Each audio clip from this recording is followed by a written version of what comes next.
इस वीडियो में बात करेंगे try with multiple catch block. अगर आप देखोगे अपने कोड में यहां पे हमने एक ट्राई ब्लॉक लिखा हुआ है और एक ही कैच ब्लॉक लिखा हुआ है। बट ये भी हो सकता है कि जो अपने ट्राई ब्लॉक यहां पे लिखा हुआ है उसके अंदर सिर्फ एक क्रिटिकल स्टेटमेंट नहीं मल्टीपल क्रिटिकल स्टेटमेंट हो सकते हैं। हाँ, जो हमने किया यहाँ पे वो एक ही लिखा हुआ है, बट हो सकता है हमें और भी यहाँ पे क्रिटिकल स्टेटमेंट लिखने होंगे। एक काम करते हैं, सबसे पहले हम इसको निकाल देते हैं और अब ये देखोगे तो हमने अभी भी सिर्फ एक ही क्रिटिकल स्टेटमेंट रखा हुआ है यहाँ पे, और इसको सेव कर लेते हैं। अब सबसे पहले आगे जाने के पहले और क्रिटिकल स्टेटमेंट ऐड करने के पहले कुछ चीज़ें पे फोकस करते हैं। अब सबसे पहले जब ये हमें एक्सेप्शन आया था, इसको जब हमने रन किया था, तो यहाँ पे अभी एक ही स्टेटमेंट है। व्हाट इफ हमें यहाँ पे मल्टीपल स्टेटमेंट चाहिए तो क्या करना पड़ेगा? जैसे एग्जांपल ले लेते हैं यहाँ पे। इनफैक्ट उसके पहले और एक चीज़ है, ये जो एक्सेप्शन यहाँ पे हमने प्रिंट किया है उसका मैसेज हमने प्रिंट किया है जो लिख के आ रहा है यहाँ पे डिवाइड बाय 0, राइट। बट और एक चीज़ वहाँ पे है जो ये अरिथमेटिक एक्सेप्शन लिखा हुआ है। इसका मतलब क्या है? तो बेसिकली हमने देखा एक्सेप्शन क्या चीज़ है। वो एक क्लास है, राइट, जिसके हेल्प से हम एक्सेप्शन को कैच कर पा रहे हैं, क्योंकि थ्रो भी एक्सेप्शन ऑब्जेक्ट हो रहा है। लेकिन अगर इसको देखेंगे अरिथमेटिक एक्सेप्शन, मैं इसको कॉपी करके यहाँ पेस्ट कर सकता हूँ and it works. Okay, there is no problem, ये भी चल जाएगा, क्योंकि यहाँ पे ना जब ये एरर आएगा तो वो जो एक ऑब्जेक्ट क्रिएट करेगा जो थ्रो करने के लिए, वो एक्चुअली अरिथमेटिक एक्सेप्शन थ्रो कर रहा है, वो एक्सेप्शन का ऑब्जेक्ट थ्रो नहीं कर रहा है। इसलिए ये चल जाएगा। वहाँ पे रन करने पे भी हमें आउटपुट वही आएगा जो पहले आया था। Nothing goes wrong. अब यहाँ पे जब देखेंगे तो अगर तुम्हें जाना है इसके क्लास का देखने के लिए कि इम्प्लीमेंटेशन कैसे हुआ है, you can press the control button और कमांड ऑन मैक और फिर इस पर क्लिक करना है। तो यहाँ पे देखोगे तो ये क्लास है बेसिकली, और ये क्लास किसी और क्लास को एक्सटेंड कर रहा है। इसका नाम है रन टाइम एक्सेप्शन, ठीक है, याद रखना है इस चीज़ को। और फिर इस पर क्लिक करने के बाद ये एक्सटेंड कर रहा है एक्सेप्शन को। सो कैन वी से exception is a super class of arithmetic exception. तो अरिथमेटिक एक्सेप्शन अपना सब क्लास है एक्सेप्शन का, मतलब हाँ बीच में बाकी क्लास भी है, बट कहीं ना कहीं वो सब क्लास ही है। तो इसलिए वो चल जाएगा, चाहे आप उसको यहाँ पे अरिथमेटिक लिखो या फिर एक्सेप्शन लिखो, बोथ कैन हैंडल दिस। हमने देखा भी था ना कि ऑब्जेक्ट चाहे किसी का भी हो, उसका सुपर क्लास का हम रेफरेंस दे सकते हैं, जैसे हमने यहाँ पे किया हुआ है, इसके पहले जो किया हुआ था, ठीक है।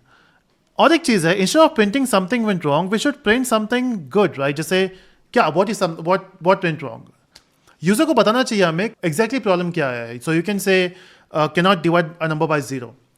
इनफैक्ट कैच ब्लॉक में सिर्फ स्टेटमेंट ही प्रिंट नहीं कर सकते, हम बाकी काम भी कर सकते हैं। जैसे अगर हम चाहते हैं कि नम का वैल्यू जो 0 है उसकी वजह से एक्सेप्शन आया है, तो क्यों ना यहाँ पे एक अलग ऑपरेशन करे और किसी और नंबर से डिवाइड करे।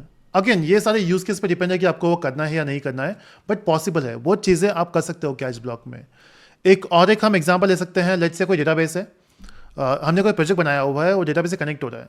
अब नॉर्मली एक प्रोजेक्ट के लिए एक ही डेटाबेस होता है, बट बड़े एप्लीकेशंस में कैसे होता है, वहाँ पे उनको ऐसा नहीं चाहिए कि यार एक डेटाबेस बंद हो गया तो पूरा एप्लीकेशन बंद हो जाए। सो दे क्रिएट बैकअप्स। तो उनके पास 2 से 3 डेटाबेस होते हैं बैकअप के लिए, तो एक मेन होगा और बाकी 2 एक्स्ट्रा होंगे। तो अगर हमने यहाँ पे कोई स्टेटमेंट लिखा हुआ है to connect with the database, और what if it fails, database available नहीं है, कुछ तो प्रॉब्लम हो गया, सर्वर डाउन है उनका या फिर नेटवर्क का प्रॉब्लम है, तो वो टाइम पे हम कैच ब्लॉक में लिख सकते हैं कि अच्छा पहला अगर बंद है तो कनेक्ट विद सेकेंड डेटाबेस, ठीक है। तो कैच में हम ऑपरेशंस भी कर सकते हैं। सिंपल रखने के लिए हमने सिंपल सा कुछ टाइप कर दिया वहाँ पे, बट आप कर सकते हो ऑपरेशन। लेकिन फिर भी आपको अगर कुछ प्रिंट करना ही है तो instead of printing something went wrong, so we can say can not divide by 0, right. तो ये थोड़ा सिंपल हो जाएगा यूजर के समझने के लिए कि यार प्रॉब्लम है क्या। हाँ, तो यहाँ पे ई प्रिंट करने की जरूरत नहीं है फिर, बट हमने यहाँ पे प्रिंट किया, देखते हैं उसका यूज़ क्या है बाद में। बट या इस तरह से आ गया। अब मैं चाहता हूँ कि हमारे कोड में कुछ और एक्सेप्शंस भी हो। जैसे एक काम कर लेते हैं, एक यहाँ पे एक एरे क्रिएट कर लेते हैं जिसका नाम हम दे देंगे वैल्यूज़, और फिर यहाँ पे हम कुछ वैल्यूज असाइन कर देते हैं। Let's say 4, 7, 2, 9। ये हमारे 4 वैल्यूज़ यहाँ पे आ चुके हैं। तो जो एरे बना हुआ है उसका जो साइज़ है वो 4 एलिमेंट्स का है। अब मैं चाहता हूँ कि यहाँ पे ट्राई के अंदर और एक स्टेटमेंट लिखूँ मैं। नॉर्मली हम ट्राई के अंदर लिखते हैं क्रिटिकल स्टेटमेंट, बट एक काम करते हैं, यहाँ पे इसका वैल्यूज प्रिंट करते हैं। तो मैं लिख देता हूँ वैल्यूज ऑफ 0। तो अब तुम मुझे बताओ कि यहाँ पे जो 2 स्टेटमेंट है, इनमें से क्रिटिकल स्टेटमेंट कौन से है। ऑफकोर्स पहला वाला तो क्रिटिकल है जो हमने देखा भी था। सेकेंड स्टेटमेंट क्रिटिकल है या नहीं है, सोच के बताना। सोच लिया, ठीक है। Answer is yes, this is a critical statement. You know why? हमारा जो एरे है उसका साइज 4 है। जब तुमने यहाँ पे लिखा 0 तो कोई प्रॉब्लम नहीं आएगा। बट जैसे मैं यहाँ पे लिखता हूँ 7 या फिर लेट्स से 5 ऑल्सो, तो अभी हम क्या करें, we are trying to access the element जो उसके बाहर है. एरे का साइज ही 4 है यार, तो यहाँ पे तुम 6th एलिमेंट फैच कर रहे हो. 5 का मतलब 6th एलिमेंट ना, तो वो तो है ही नहीं. तो ये बन जाएगा एक एक्सेप्शन. देखते हो क्या होता है. सबसे पहले इसका वैल्यू 2 कर देते हैं ताकि ये लाइन पे कोई एक्सेप्शन ना आए. ठीक है, इसको क्लियर कर देंगे और रन करने पे you can see we got an exception. Okay, और प्रॉब्लम ये है कि बाय भी प्रिंट नहीं हुआ. मतलब बीच में ही ट्राई कैच लिखने के बाद भी बीच में ही एक्सेप्शन आ गया और एग्जीक्यूशन स्टॉप हो गया. यही तो नहीं चाहिए था. तो फायदा क्या हुआ ट्राई कैच का. So you can see it is saying there is exception and the name of the exception is array index out of bounds exception. ये याद रखना, ये अलग सा एक्सेप्शन है. जो हमने देखा था अभी तक 2 क्लास देखे हैं. एक्सेप्शन देखा हुआ है हमने, अरिथमेटिक देखा हुआ है, ये कुछ और है. राइट, तो अलग अलग एक्सेप्शन, अलग अलग टाइप के एरर के लिए अलग अलग एक्सेप्शन है हमारे पास. ऐसे बहुत सारे हैं, सबको याद रखने की जरूरत नहीं है. कुछ बहुत कॉमन है जो हम यहाँ पे फोकस कर रहे हैं, जिसमें से ये एक एक्सेप्शन हो गया. सो डोंट यू थिंक हमें इसको भी हैंडल करना चाहिए था. तो कैसे करेंगे. एक हम कर सकते हैं, इंस्टेड ऑफ बीइंग स्पेसिफिक की arithmetic we can say exception. अब एक्सेप्शन क्या है, ये सबका सुपर क्लास है. ये सारे एक्सेप्शन हैंडल कर सकता है, चाहे वो अरिथमेटिक हो, चाहे वो array index out of bound हो. जैसे अगर मैंने इसको यहाँ पे रन कर दिया विथ एक्सेप्शन, अभी कोई प्रॉब्लम नहीं आएगा. मतलब बाय प्रिंट हो गया. हाँ, एक्सेप्शन प्रिंट होगा बट बाय भी प्रिंट हो गया. बट दिक्कत ये है ना कि मैसेज क्या प्रिंट हुआ है. मैसेज प्रिंट हुआ है कैन नॉट डिवाइड बाय 0. ये तो बात नहीं है, डिवाइड तो 0 से नहीं हो रहा, कुछ और ही पंगा है यहाँ पे. तो प्रॉब्लम ये होगा कि हमने जो यहाँ पे प्रिंट किया हुआ है ये कॉमन सा प्रिंट किया हुआ है कोई भी एक्सेप्शन के लिए. ये गलत है ना. ये सब होना चाहिए सिर्फ अरिथमेटिक के लिए. अगर हम चाहते हैं array index out of bound के लिए, so we can create one more catch block. That's right, एक ट्राई के लिए मल्टीपल कैच ब्लॉक हो सकता है. तो यहाँ पे हम लिख देंगे ई और यहाँ पे कुछ प्रिंट कर देंगे. Let's say stay in your limit. Right, तो बेसिकली हम लिमिट के बाहर जा रहे थे, इसलिए मैंने ये प्रिंट कर दिया स्टे इन योर लिमिट. तो हम कुछ भी मैसेज प्रिंट कर सकते हैं, या फिर अगर हमने यहाँ पे 5 लिखा हुआ है तो maybe we can do something here and we can print values of values dot length -1. तो मैंने क्या किया, पहले तो ये एरे का लेंथ ले लिया यहाँ पे और -1 कर दिया. लेंथ क्या है 4, -1 मतलब 3 हो गया. तो वैल्यूज ऑफ 3 मतलब लास्ट एलिमेंट प्रिंट होगा. तो अगर हम लिमिट के बाहर जा रहे हैं so print the last element, है ना. तो शायद यूजर को लास्ट एलिमेंट चाहिए होगा, इसलिए उसने 5 टाइप कर दिया. तो ऐसे हम कुछ कर सकते हैं. जैसे हमने कहा कि we can also perform operations. तो जब मैं इसको रन करूंगा ना, तो यहाँ पे प्रिंट हो गया stay in your limits and bye.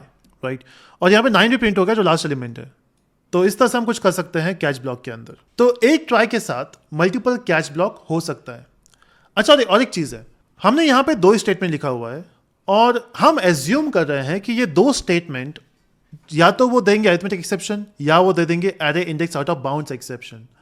But chances ये भी है कि जब तुमने कोई स्टेटमेंट लिखा हुआ है तो इन दोनों के अलावा भी वो कुछ और एक्सेप्शन थ्रो कर सकता है. एग्जाम्पल लेट्स से मैंने यहाँ पे लिख दिया स्ट्रिंग नेम, और नेम का जो मतलब स्ट्रिंग का जो वैल्यू है वो हमने नल रखा है एट दिस पॉइंट. मतलब कोई भी स्ट्रिंग वैल्यू असाइन नहीं किया उसको.